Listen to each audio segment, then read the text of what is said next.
We mtu naye nisikiliza, kila kitu iko ndani ya dunia ni wazo. Watu wa zamani walikuwa wanalalamu chini ya mamiti, walikuwa wayo kujenga manyumba. Zikia, hiyo wazo inatengenezwa ya Yesu, na wewe unaweza leta wazo ya zaidi ya Yesu na watu wanakukubali.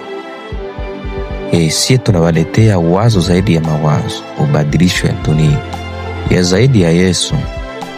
Watu wa dunia wakule bure, wande mali wanapenda bure, kila mtu ajisikie kuishi dunia uhuru, atunziwe bure, maki vitu vyote vya dunia tuvitie kwa bure. Ile ndio wazo kubwa. Eski miongozo ya dunia ya watu wana kamata vitu kwa bure. Ile ndio niko nawafundisha sasa.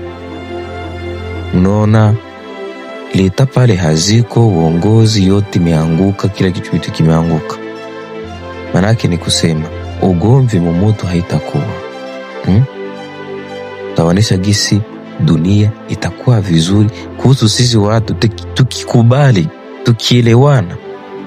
Sisi tumezaliwa tumekuta dunia mtu kuna kwake na vyake. Mimi hatujiulize kwa nini uko nazaliwa kuna vyako na wazazi yako. Iski ukizaliwa dunia mtu ana kwake na vyake na wewe wazazi yako, mamako. Kwenye unafika umeona wazazi, kwenye umefika umeona familia make, dunia yote mzima. Hauone kama pale ndio tumeishi mzuri?